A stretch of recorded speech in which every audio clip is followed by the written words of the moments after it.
Hi everyone, I'm Diane, one of the user researchers from Ofgem. I'm just going to run you through today how to add a communal heat network. So you'll see here once you've registered for the Heat Networks digital platform, you'll have this dashboard. We've submitted our organisation details and the SMRI declaration. So now we're going to add a new heat network. Okay, so then there's some information here about how the service works, about answering a short series of questions, and then you can save your progress as well, which is really handy. So if we continue on, so the initial information you'll need, so whether you're an operator or supplier or whether you do both, whether it's a shared ground loop, which country the heat networks consumers are in, what type of heat network it is, and if you are currently providing heating, cooling or hot water to consumers. If it's a district network and whether it's self-supply, and then if it is a self-supply network, if there's any other suppliers on that heat network, and whether the heat network supplies cooling, heating or hot water to any other organisations on the heat network. So we'll continue on. For this example, we'll say no, it's not a shared ground loop. And that we are both operator and supplier on this communal heat network. Say yes, we are already providing heat, cooling and hot water to consumers. And we started before April 2025. Okay, and then there's some information that you need to report if any of this changes. Okay, and we'll just say it's based in Scotland. And is it a single communal block?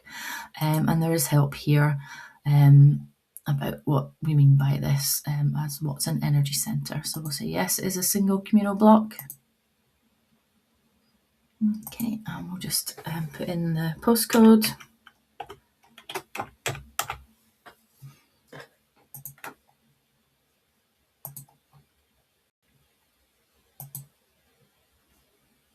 And we'll just confirm that address. So we'll say yes, this communal heat network does have its own energy centre, and we are the only supplier selling to consumers on this network. Okay, and we don't sell any of the energy that we provide to anyone else.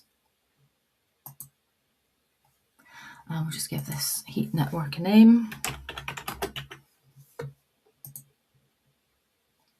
And we'll check our answers. Okay, and once we've done that, we can save and continue.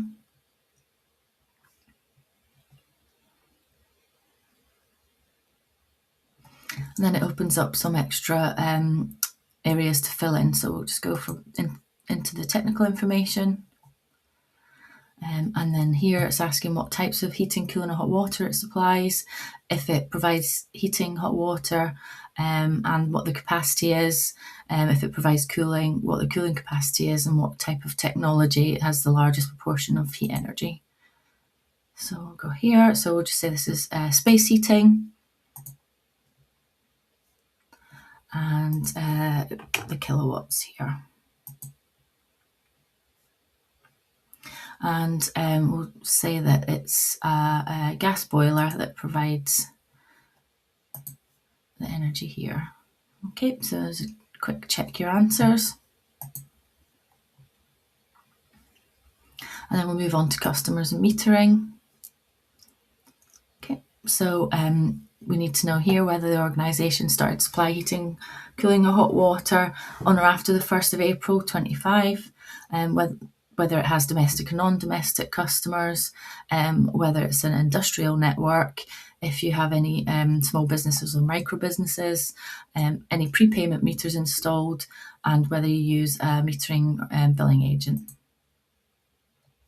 Okay, so we'll say yes, we do have domestic customers.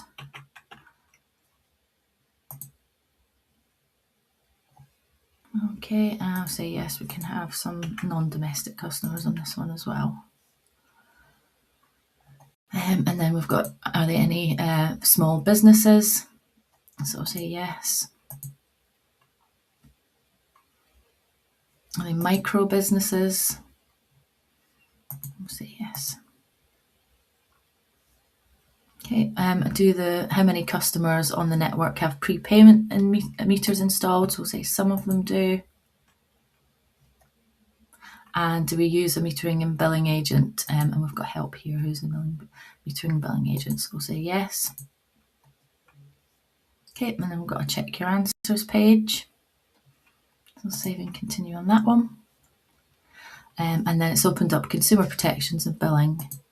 So if we go into consumer protections, and we want to know about any vulnerable customers, whether we've got a priority service register, if there's a procedure in place for domestic customers, micro businesses and small businesses to raise a complaint, and if we have a process for dealing with customers who have difficulty paying.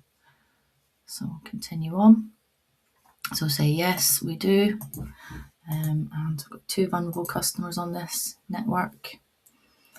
And then yes, we do have a priority service register.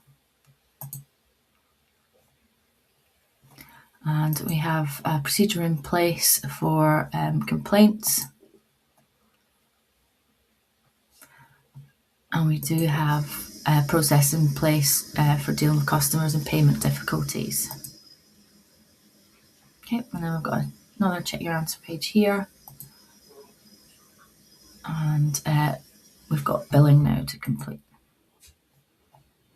Okay, so in this section we want to know how many organisations sends, how often the organisation sends bills to customers, whether the organisation provides customers with information on how the bills are calculated, and whether the organisation provides customers with information that allows them to compare charges with other energy suppliers, and what other information is included in the customer bills, for example, current energy prices on their consumption.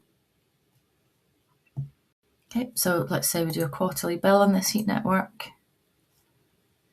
And yeah, we provide information on how the bills are calculated. Yes, we provide information so that they can compare charges.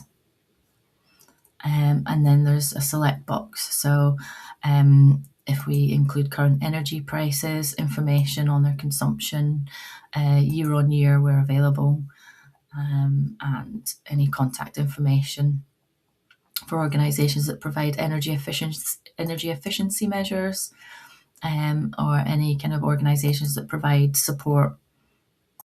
So we'll continue on here, and then we've got a check your answers page. Okay, so there you could see that we've completed all the sections, so we'll just submit that one. And then there's a confirmation here, making sure that we're that we want to submit this information.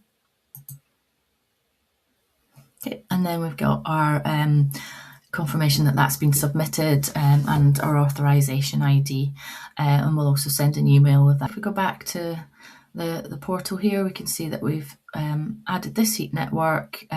We're the operator and supplier, and it has been submitted, and we have an ID for that. So that's come to the end of adding a heat network onto the Heat Networks digital platform. I hope that's helped, and thanks for listening. Bye now.